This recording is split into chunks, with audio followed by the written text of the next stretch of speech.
Aleluias. Nós vamos expor a palavra de Deus, que está lá em Efésios, capítulo 5.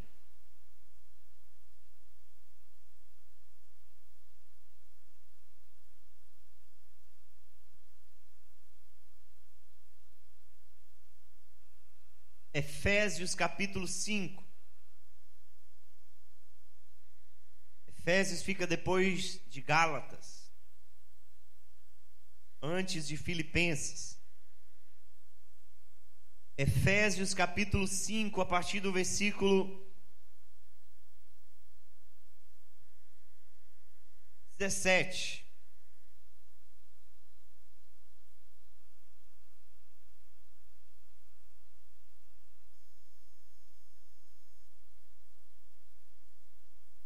Efésios capítulo 5, a partir do versículo 17.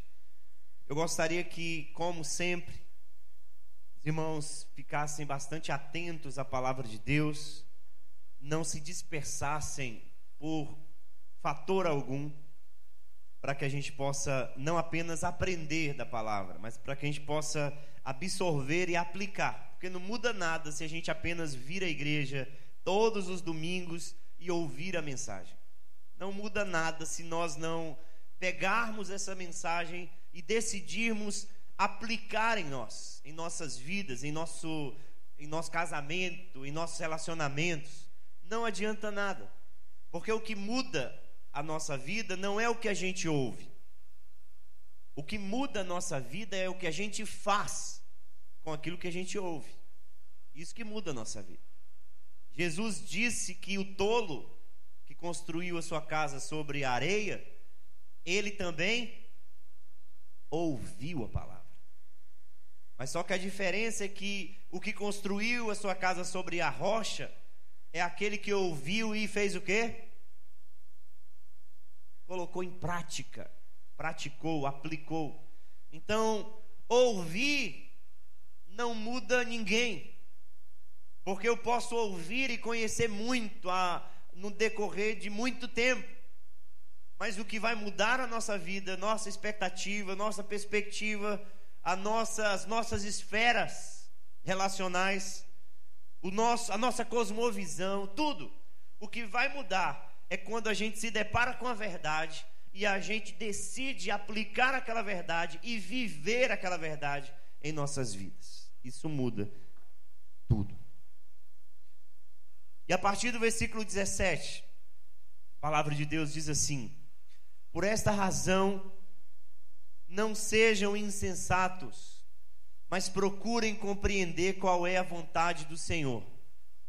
E não se embriaguem com vinho, pois isso leva à devassidão, mas deixem-se encher pelo Espírito, falando entre vocês com salmos, hinos e cânticos espirituais, cantando e louvando com o coração ao Senhor, dando sempre graças por tudo ao nosso Deus e Pai, em nome de nosso Senhor Jesus Cristo.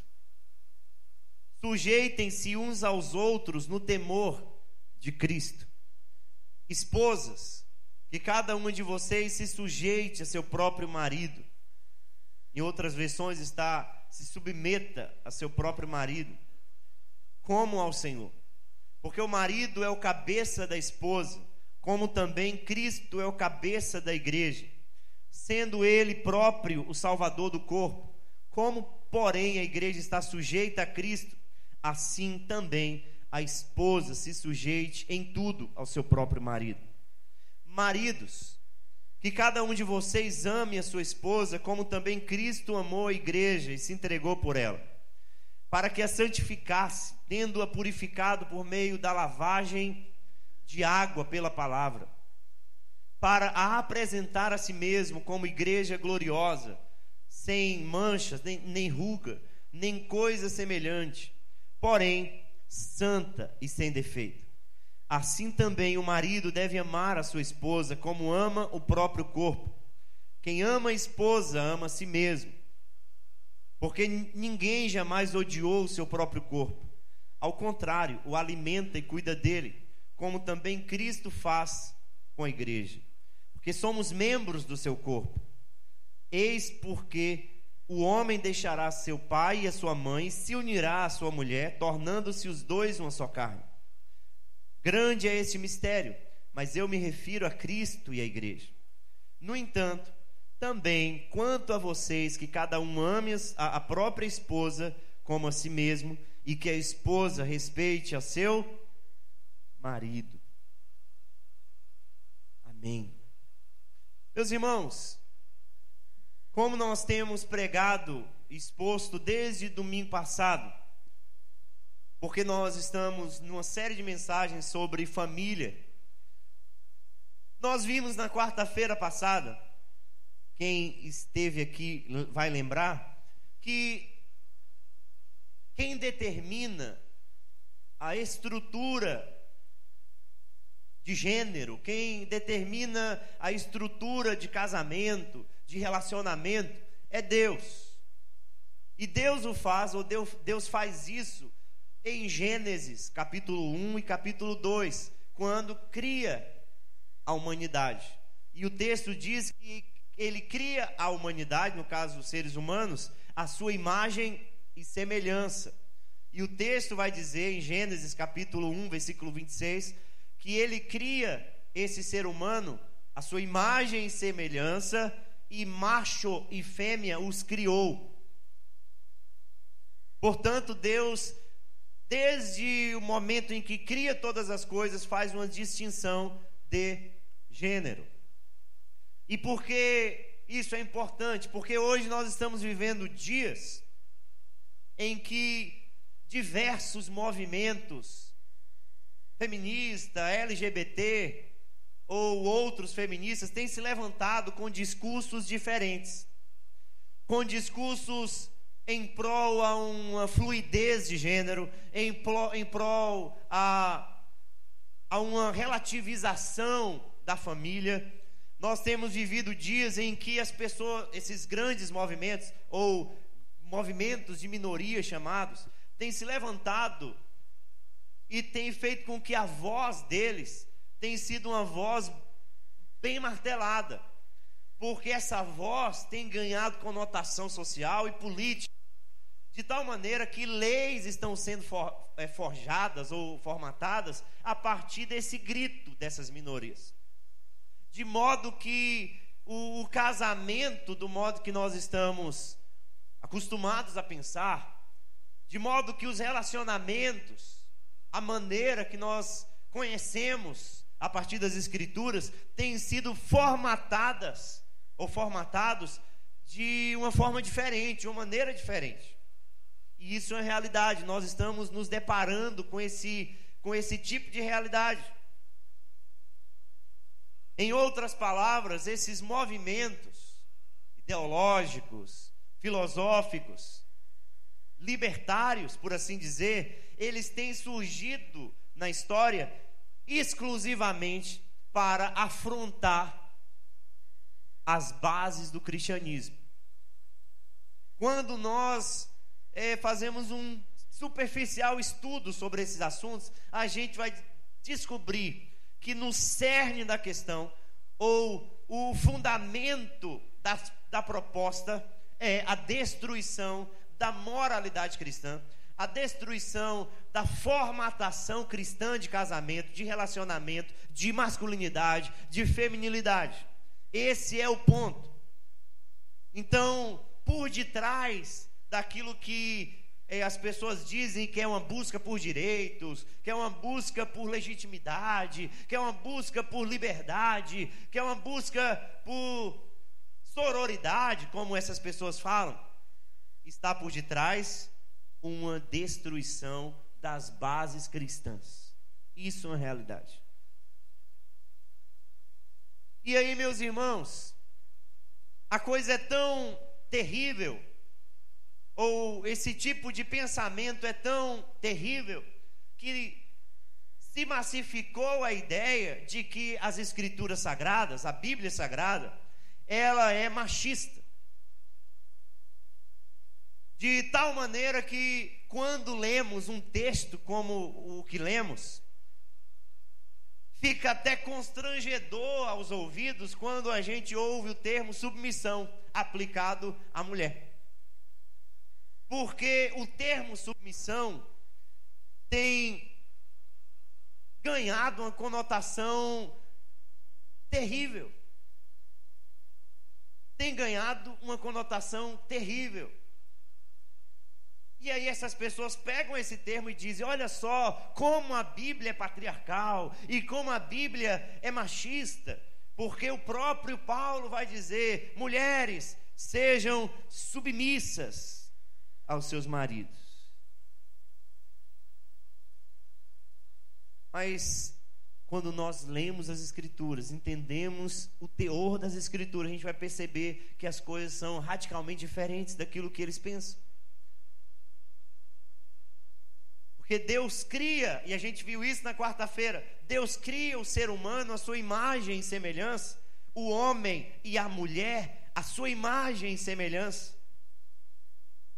Deus faz com que esse ser humano, homem e mulher, seja o reflexo, o representante dele na sociedade, de tal maneira que o casamento reflete a própria Trindade. A diversidade na Trindade, a unidade na Trindade vai ser refletida onde? Como nós vimos na quarta-feira, vai ser refletida no casamento, porque no casamento há diversidade, porque é homem e mulher, mas há unidade, porque quando se juntam, se fazem uma só carne. Mas aí, Gênesis capítulo 3 mostra que o pecado deu uma direção contrária às perspectivas humanas, porque o pecado fez com que as relações ficassem conturbadas. É só se lembrar da queda, é só se lembrar do que acontece após a queda, porque no momento em que a mulher e o homem comem do fruto proibido, daquilo que foi estabelecido como limite por Deus no Éden, o que acontece logo em seguir, ou a seguir, quando eles percebem a sua própria vergonha? O que acontece? Eles culpam uns aos outros. O homem culpa a mulher culpa o homem, e ambos culpam a serpente, um terceirizando a culpa. Quando a gente observa a partir do capítulo 4 de Gênesis, você vai ver as decorrências ou os efeitos do pecado na família e nos relacionamentos. Você vai ver, por exemplo, que no contexto da família, um irmão assassina o outro no contexto do culto, porque ambos estavam oferecendo as suas ofertas a Deus, e Caim, por inveja, por orgulho, vai lá e mata Abel. Quando a gente se depara com o capítulo 5 de Gênesis, a gente vai ver algo mais terrível acontecendo, porque o filho de Caim, ele mata alguém e se vangloria por ter matado esse alguém para suas duas mulheres. Você está percebendo os efeitos em todas as esferas que decorreu por causa do Éden, ou por causa do pecado no Éden? A direção contrária em relação à família, porque a partir daí veio a poligamia, a partir daí veio o adultério, a partir daí veio direções contrárias. A partir daí a mulher tenta lutar para se sobrepor ao homem, e o homem lutar para se sobrepor à mulher. Tão terrível quanto o feminismo que a gente percebe hoje é de fato o machismo que a gente vê no decorrer da história, porque são desequilíbrios, são pessoas que querem se sobrepor à ordem de Deus, são pessoas que querem fazer daquilo que foi estabelecido por Deus algo contrário, fundamentado no próprio orgulho, nos próprios desejos, nas próprias vontades. E isso a gente vai perceber no decorrer da história inteira. É só a gente ler as escrituras sagradas e os registros históricos. Mas quando nos deparamos com o capítulo que nós lemos, a gente tem que prestar atenção em algumas coisas aqui. A gente tem que observar alguns pontos aqui. Porque o que Paulo está falando aqui é que o contexto de um lar realmente submisso a Deus tem a ver, em primeiro lugar, com uma vida voltada para o Espírito, uma vida submissa ao Espírito. Porque, observem bem, Paulo fala ou escreve sobre os papéis masculino e feminino aqui no texto, que a gente vai trabalhar daqui a pouco, mas ele fala num contexto maior. E qual é esse contexto maior? A partir do versículo 18 ele diz: não se embriaguem com vinho, pois isso leva à devassidão, mas deixem-se encher pelo quê? Pelo Espírito. Em outras palavras, o que Paulo está dizendo é: quando nós nos submetemos à vontade do Senhor, que está lá no versículo 17, compreendam, procurem compreender a vontade do Senhor. E quando nós, em compreendendo a vontade do Senhor, nós nos submetemos a ela a ponto de sermos cheios do Espírito Santo, porque ser cheio do Espírito tem relação direta com obediência à palavra. Ser cheio do Espírito tem relação direta com o conhecer aquilo que é de Deus e aplicá-lo. Paulo diz que ser cheio do Espírito vai mudando relações, vai mudando as esferas da nossa vida. E ele aponta as primeiras mudanças aqui no versículo 19. Ele diz que quando nós nos deixamos controlar pelo Espírito, que ele usa essa figura da linguagem, de linguagem em relação à bebida, para mostrar que em relação ao vinho há um controle da bebida sobre o indivíduo, a ponto de o indivíduo ser dominado por aquilo. Mas diferentemente do Espírito, o Espírito domina ou tem que dominar os nossos desejos, as nossas vontades mais íntimas, para que aquilo que é fundamento do nosso coração enganoso não se sobressaia. Porque qual é o problema principal das relações humanas, meus irmãos? Pense comigo. Qual é o grande problema das relações humanas? E não apenas no contexto do casamento. Qual é o problema? O orgulho humano. É o coração, a coisa está no coração. Aí o que Paulo está dizendo é: quando vocês se deixam dominar pelo Espírito, as suas relações mudam. Aí ele continua: porque vocês, no contexto da igreja, terão harmonia, falando entre vós com salmos, hinos, cânticos espirituais, cantando e louvando com o coração ao Senhor, dando sempre graças por tudo ao nosso Deus e Pai, em nome do Senhor Jesus Cristo. O que ele está dizendo? Ele está dizendo que uma vez cheio do Espírito, as nossas relações no contexto eclesiástico se transformam, porque a gente vai servir a Deus com excelência, a gente vai amar o outro à maneira de Deus.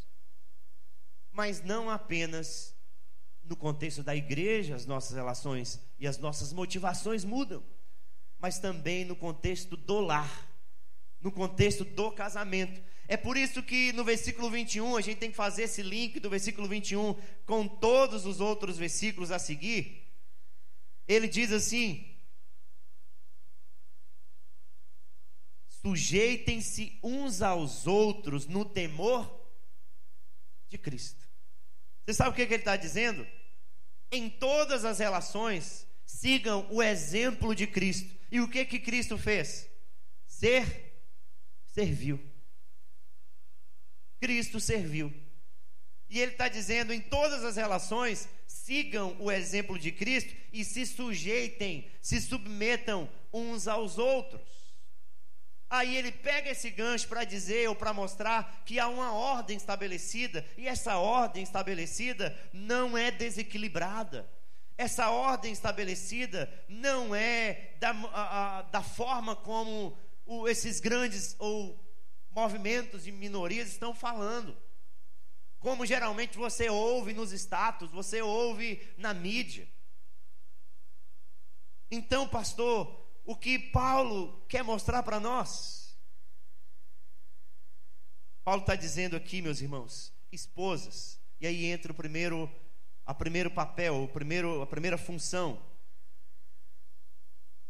Esposas, que cada uma de vocês se sujeite a seu próprio marido, como ao Senhor, porque o marido é o cabeça da esposa, como também Cristo é o cabeça da igreja, sendo ele próprio o salvador do corpo.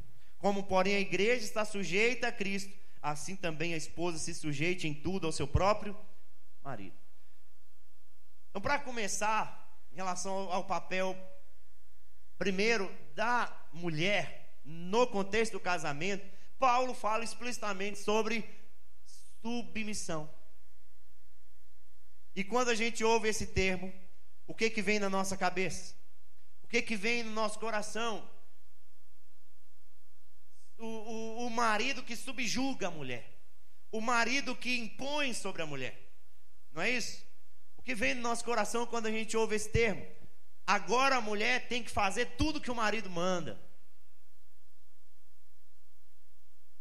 Não é isso que a Bíblia fala. Não é isso que a Bíblia fala. Quando a gente vê esse termo submissão nas Escrituras, a gente tem que entender que é submissão mesmo, porque alguém um dia me perguntou: pastor, será que esse termo está certo? Será que no original grego é submissão mesmo? Não tem outro termo não? E quando você vai lá no original, é submissão mesmo, submeter-se. É você se colocar sob a autoridade de alguém. Você se colocar sob a autoridade de alguém. Mas o que significa isso para os nossos tempos? Para a perspectiva não cristã, a submissão significa inferioridade. Submissão significa uma sujeição a tudo que o homem fizer, a tudo que o homem disser, a tudo que o homem propor. Mas não é isso que a Bíblia nos mostra. Porque, em primeiro lugar, a mulher e o homem são complementares. Deus nos criou a sua imagem e semelhança. Se lembrem. E da mesma forma que no quesito função, Deus Pai planejou todo o plano de redenção histórico. Jesus Cristo executou esse plano, e o Espírito Santo até hoje aplica esse plano, e nenhum é inferior ao outro. Da mesma forma, Deus estabeleceu papéis diferentes, que não implica em inferioridade. Não implica em inferioridade. O que significa que as conquistas que as mulheres têm tido nos últimos tempos são legítimas. Então, a mulher, ela pode sim ter um trabalho legítimo, ela pode sim conquistar uma boa faculdade, ela pode sim conquistar muitas coisas nesse mundo, e isso não perde a legitimidade. Por que eu estou falando isso? Porque o discurso é outro. O discurso é que a igreja cristã, a Bíblia Sagrada, ela inferioriza a mulher. E não é isso que as Escrituras falam. Não é isso. Aí Paulo vai dizer, e isso tem que ser entendido, Paulo vai dizer que a submissão tem que ser de uma forma. De que forma é essa submissão? Da mesma maneira que a igreja se submete a Jesus, a esposa deve se submeter ao marido como ao Senhor. O que mostra, ou que tipo de submissão é essa? É uma submissão que envolve voluntariedade. É a mulher que se submete ao marido de maneira voluntária, como ao Senhor, no sentido de que foi Deus quem estabeleceu a ordem. E a mulher precisa, assim como o homem também precisa no seu papel obedecer, a mulher também precisa obedecer.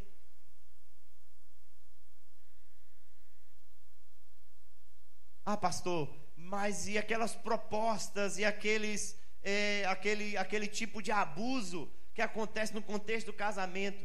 Deus está legitimando aqui quando diz que a mulher precisa obedecer ao marido, ou precisa se submeter ao marido como ao Senhor?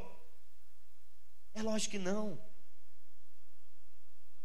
Lógico que não, porque aquilo que fere as ordens de Deus, aquilo que fere a verdade de Deus, aquilo que fere as determinações de Deus, não podem ser legitimados. Os irmãos estão compreendendo? Há um tipo de submissão que a Bíblia mostra, que é muito mais um tipo de auxílio da mulher em relação ao homem, que complementa a relação, mais do que uma sujeição à maneira como essas pessoas pensam. E aqui a gente quer quebrar o pensamento machista, o pensamento do homem, inclusive no contexto da igreja, que usa desses textos para impor sobre a mulher. Aqui a gente quer quebrar o tipo de pensamento que não é bíblico, é mais mundano, que usa desse termo e que usa desse texto para impor sobre a mulher. Então a mulher é aquela que, por exemplo, tem o dever sozinha e a responsabilidade sozinha com a casa, porque o marido é aquele que está trabalhando. Já viu o homem assim? Não, hoje eu trabalhei o dia todo, então tudo é seu, a criação dos filhos, a responsabilidade com a educação, o ensino bíblico, inclusive, para as crianças, tem que ser da mulher. Meus irmãos, isso é errado. Em primeiro lugar, o homem é o cabeça, no sentido de uma autoridade que precisa se responsabilizar pelo lar, a ponto de ele ser aquele que puxa, ele ser aquele que intermedia diretamente as relações da família com Deus e não a mulher. O que está acontecendo hoje é o inverso, é o contrário. A mulher tem tomado a posição, ou tem realizado o papel que deve ser do homem. E é por isso que a gente vê um tanto de desequilíbrio. Porque, por exemplo, é a mulher que tem sido e que tem buscado ser mais piedosa no contexto do lar, e não o homem. Vocês estão compreendendo? Isso é uma inversão, porque é o homem que precisa tomar a responsabilidade à frente, porque o que fez com que o homem ou a humanidade caísse foi justamente a omissão do homem lá no Éden, juntamente com a irresponsabilidade da mulher também. Os dois pecaram,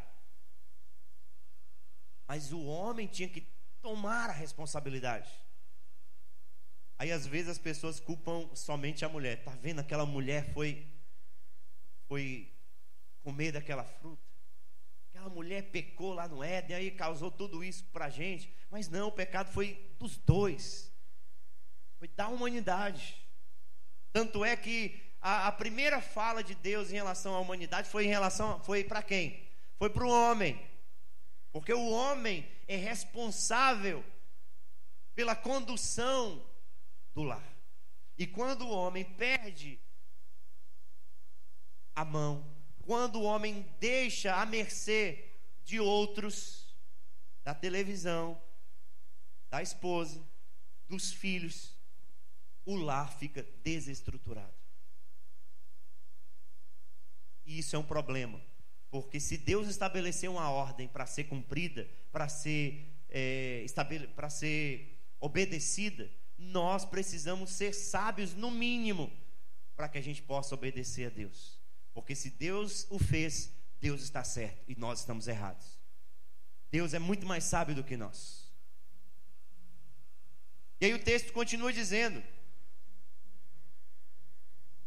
aqui no versículo 23, porque o marido é o cabeça da esposa, como também Cristo é o cabeça da igreja. E lá em 1 Coríntios capítulo 11, o texto vai dizer, o próprio Paulo vai dizer que Deus é o cabeça de Cristo. Você notou isso? Já parou para pensar nesse ponto? Quando Paulo diz que Deus é o cabeça de Cristo, Cristo é o cabeça do homem, e o homem é o cabeça da mulher, e estabelece aí uma ordem de autoridade, Paulo está dizendo que a mulher é inferior ao homem? Não, porque se ele estiver querendo dizer isso, ele está querendo dizer que Cristo é inferior a Deus Pai. E não é isso que ele está querendo dizer. O que ele está querendo dizer é que há papéis que precisam ser cumpridos, e esses papéis não implicam inferioridade, e os papéis precisam ser cumpridos de maneira a complementar o casamento, a complementar o relacionamento, de modo que em complementando, aquele casamento é reflexo do próprio Deus, da própria Trindade. Aí o texto diz no versículo 25: maridos, agora entra a questão do marido, que cada um de vocês ame a sua esposa, como também Cristo amou a igreja e se entregou por ela, para que a santificasse, tendo-a purificado por meio da lavagem de água pela palavra. Olha só, para apresentar a si mesmo como a igreja gloriosa, sem mancha, nem ruga, nem coisa semelhante, porém santa e sem defeito. Preste atenção nisso. A mulher cabe o papel de se submeter à autoridade do marido, mas ao marido cabe o dever de amar a esposa. Está percebendo a mutualidade, a complementaridade das relações? Porque à medida em que o homem ama como Cristo amou a igreja, a mulher se submete ou auxilia, vamos usar essa palavra, auxilia de uma maneira voluntária, de uma maneira grata, de uma maneira amorosa, de uma maneira que haja harmonia. Agora, quando há imposições de um lado, imposições de outro, há um desequilíbrio. É por isso que relações estão em rusgas. É por isso que relacionamentos estão quebrados. Sabe por quê? Porque as pessoas não entenderam seus papéis.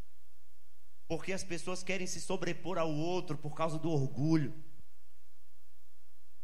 As pessoas querem determinar, querem estabelecer algo dentro do contexto do casamento por causa do orgulho. Aí é a esposa, por exemplo, que quer tomar frente de tudo e quer resolver as coisas porque ela pensa que sabe mais, ou porque ela acha que sabe mais. E o pior é o marido que deixa. Uma coisa, meus irmãos, é a gente entrar em acordo. Uma coisa é a gente falar o seguinte: eu não sei nada de administração e nós vamos acordar aqui e você trata dessa esfera no nosso casamento. Uma coisa é a gente fazer isso. A outra coisa é a mulher tomar um papel de liderança, até mesmo com hostilidade no contexto do casamento, que sem a hostilidade tem que ser do homem. Vocês terem uma ideia, uma das estatísticas uma das estatísticas desse desequilíbrio em relação à sexualidade dos filhos constatadas é justamente os papéis invertidos. Os papéis invertidos causam um distúrbio, inclusive na sexualidade dos filhos, Porque se no contexto do lar, onde é a mulher que é o líder, o menino tem sérias propensões à homossexualidade. Ah, pastor, isso é constatado. Isso é estatística. Por que eu estou falando isso? Eu estou falando isso porque os papéis invertidos desequilibram tudo. E Paulo está dizendo aqui que há um papel estabelecido para a mulher no contexto do casamento e há um papel estabelecido para o homem. O homem ou ao homem cabe amar a esposa. Agora, não o amor como a gente tem visto por aí. Um amor sentimental, um amor da perspectiva psicológica, um amor da perspectiva de Romeu e Julieta, um amor romântico dos cinemas. Não é esse tipo de amor que a Bíblia trata. O amor que a Bíblia trata é compromisso, é comprometimento fundamentado naquilo que Deus estabelece. Se Deus estabeleceu, e se você fez, estou falando para casais agora, se você fez diante do padre lá antigamente, ou diante do pastor, diante de seja lá quem for, um compromisso público de amar a sua esposa, você tem que amar a sua esposa. É um compromisso que você fez. Entende? Para a Bíblia é isso. A Bíblia não trata a questão do amor apenas como sentimentalismo barato, como mera emoção, porque se a Bíblia tratasse como mera emoção, ela ratificaria, por exemplo, as decisões que muitas pessoas têm tomado hoje. Gente, tem muitas pessoas que têm tomado decisões que são absurdas. Esses dias eu recebi uma mulher para aconselhamento, e ela contando para mim que depois de vários anos de casamento, o marido a deixou, e eles com 2 filhos, a deixou por causa de uma menina de 20, 21 anos de idade. E a justificativa desse rapaz foi o quê? Sentimento, desejo, paixão. E aí, o que é significativo o que Paulo fala, comparando o homem a Cristo na relação com a mulher e Cristo em relação à igreja, porque Paulo está dizendo o seguinte: ó homens, amem as mulheres da mesma maneira que Cristo amou a igreja. E de que maneira Cristo amou a igreja? Porque se fosse por sentimentalismo barato, ele não faria o que ele fez. Porque no Getsemane ele orou 3 vezes querendo abandonar o jogo. Vocês se lembram disso? Quando Jesus ora por 3 vezes e diz assim: Senhor, passa de mim este cálice. Ele estava fazendo isso por quem? Lógico, pela glória de Deus, mas também pelo benefício da igreja. Ele estava fazendo isso pela igreja, por nós. E por 3 vezes no Getsemane ele ora e diz: Senhor, passa de mim este cálice. Passa de mim este cálice. Como que querendo dizer, eu não quero passar por essa crueldade, eu não quero passar por esse sofrimento, eu não quero passar por esse desafio que vai tirar minha vida. Mas por 3 vezes Jesus ora também: que seja feita a tua vontade, que seja feita a tua vontade. Então o amor de Jesus em relação à igreja não é um amor apenas sentimental. É um amor que envolve comprometimento real, principalmente diante do que Deus estabeleceu. E aí, diante daquilo que Deus estabeleceu, o que Cristo fez pela igreja? Ele se deu, ele se sacrificou, ele morreu pela igreja. Tem muitos homens no contexto do casamento que eles pensam mais neles mesmos do que na esposa.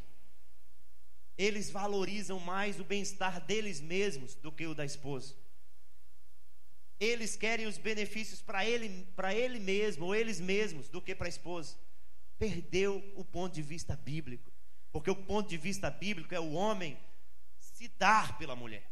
O ponto de vista bíblico é o homem amar a mulher a ponto de renunciar a coisas que ele talvez queria, que ele desejasse, coisas que ele pensasse em conquistar, em ter, pela mulher. É isso que Jesus ensina a fazer. O amor que nós precisamos ter em relação às mulheres, em relação às nossas esposas, e jovens aí vão já prestando atenção nisso, as meninas em relação a que tipo de homem ou que tipo de jovem você encontra, e os jovens que tipo de mulher ou de menina você encontra. Porque se for alguém que não te leve e te conduza a Cristo, certamente vai te levar para longe de Cristo. Certamente vai causar danos à sua espiritualidade. E aí, meus irmãos, nós precisamos entender os papéis. Nós precisamos entender as funções, para que não haja desequilíbrio. Nós precisamos não apenas entender, mas aplicar em detrimento do nosso orgulho. Porque pensa bem, meus irmãos, no contexto do casamento, pessoas diferentes. Homem veio de um lar, só um exemplo aqui. O homem veio de um lar onde talvez foi acostumado a receber tudo de bandeja da mãe. E do pai não, o pai é mais difícil, mas da mãe. Fazer comidinha, colocar e passar as roupas direitinho ali, aquele jeitinho todo perfeitinho, acostumado a levar comida no sofá assistindo televisão, porque hoje ninguém come mais em mesa, perdeu esse contato. Aí entra no casamento onde a mulher aprendeu desde o início, no contexto do seu lar, a ser independente. E se o marido quiser, ele que faça a comida. No caso de fazer o prato, né? Aí pensa bem nas implicações disso a longo prazo, no contexto do casamento. Agora já pensou se um quiser se sobrepor ao outro por conta do orgulho, não reconhecendo os papéis, ou não reconhecendo os deveres e responsabilidades? O que vai decorrer disso a longo prazo? Muitos divórcios que têm acontecido. Isso só foi um exemplo superficial, mas a gente encontra outros exemplos por aí. Um pastor disse que ele foi fazer uma visita na casa de um casal. E aí, quando ele chegou lá, nessa casa, a mulher era a mulher que demonstrava a liderança. A mulher era a primeira a falar. A mulher era aquela que colocava as implicações de tudo. A mulher era aquela que colocava as pautas do discurso. A mulher era aquela proativa, aquela coisa toda. E não é errado fazer isso. E o marido era aquele mais omisso, o marido era aquele mais quieto no canto, o marido era aquele que não se posicionava. E aí no final da visita, o pastor perguntou para a esposa à porta: eu quero te fazer uma pergunta aqui. Eu percebi que você é muito proativa e às vezes nem permitia que seu marido falasse direito, se posicionasse. Eu percebi que quando ele falava alguma coisa, você olhava com um olhar diferente, ele já ficava quieto. Quem é que manda na casa mesmo? Ele perguntou para a mulher. Aí a mulher disse assim: "Uai, pastor, com certeza é meu marido. É o meu marido que é o líder, é o meu marido que manda na minha casa." E aí o pastor perguntou: "Mas quem foi que estabeleceu isso?" "Fui eu, pastor."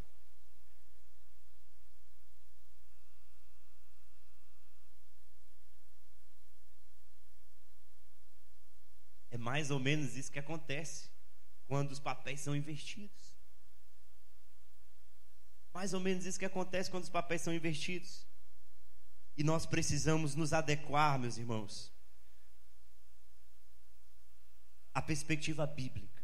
Porque a perspectiva bíblica coloca tudo em equilíbrio debaixo da direção e do domínio do Espírito. Debaixo do domínio do Espírito. E tem outro problema. Às vezes no contexto da igreja evangélica, eu falo da igreja evangélica porque eu conheço os bastidores e eu conheço através até mesmo de testemunhos, de aconselhamento, de literatura, situações e casos.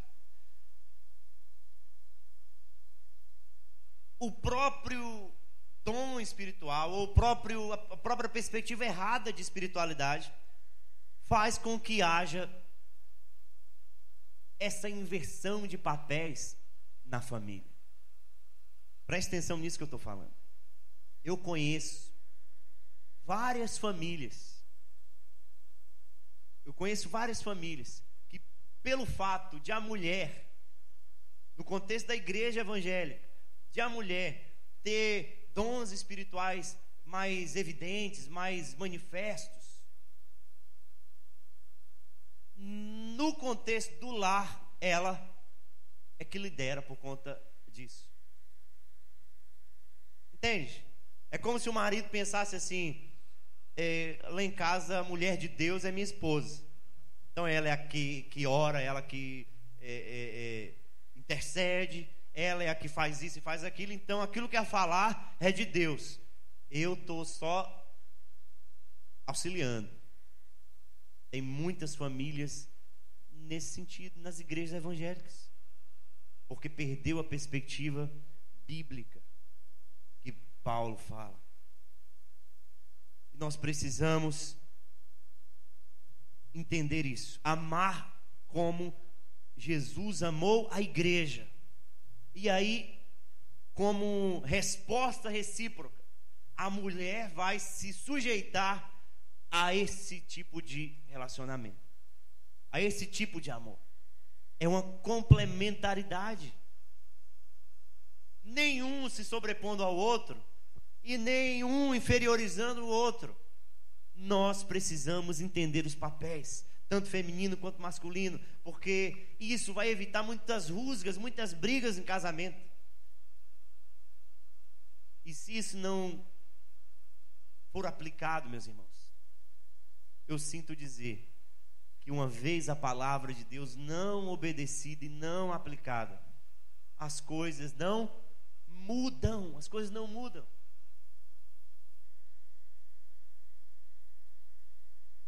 Aí, se por um lado, já estou terminando, se por um lado tem aquela mulher que não respeita o marido, isso é muito feio. Talvez você conheça pessoas assim.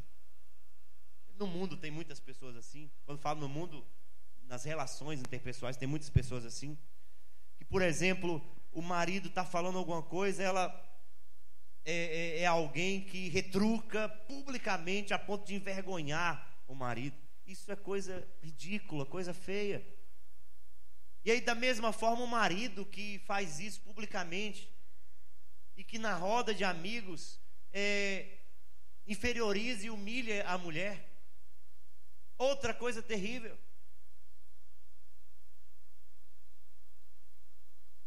Isso sai dos papéis, isso sai daquilo que é estabelecido, isso sai do respeito, isso sai da questão da submissão, isso sai da questão do amor. E a Bíblia nos ensina diferente.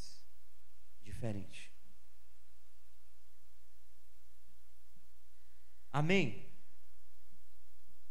Nós precisamos entender os papéis determinados por Deus e encará-los e aplicá-los em nossas vidas. Então, homem, um conselho para vocês: peguem a rédea da responsabilidade em relação à questão espiritual. Você tem que ser o primeiro a falar com a sua família: nós vamos orar, nós vamos fazer um culto doméstico, nós vamos para a igreja. Porque às vezes o que eu vejo é mulher tentando forçar, inclusive, o homem. Ô, meu bem, vamos para a igreja hoje, eu dependo de você porque tem que dirigir para ir para o culto. E aí é aquela dependência total, mas o ponto é que a mulher é que está puxando, a mulher é que está tomando as rédeas daquilo que é responsabilidade do homem fazer. Homem, ame mais a sua esposa. Eu não quero que ninguém levante a mão aqui agora. Eu vou fazer uma pergunta pro homem especificamente. Mas esse ano de 2020, qual foi a vez que você disse eu te amo para sua esposa? Qual foi a vez que você deu um afeto ou distribuiu um afeto que não foi, ou deu um presente? Não levante a mão, e nem as mulheres levantem as mãos. Dê um presente que não seja no dia do aniversário.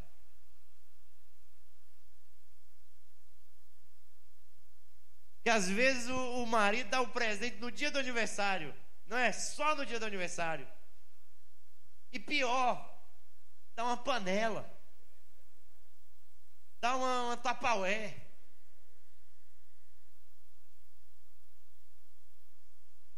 Meu Deus do céu. Mulher, qual foi a vez desse ano 2020 que você fez algo diferente pro seu marido, pensando nele? Qual foi a vez que você disse para ele, quando ele chegou na sua casa, ao invés de precisa comprar isso, precisa comprar aquilo, tá faltando isso na despensa, ó a fralda do menino,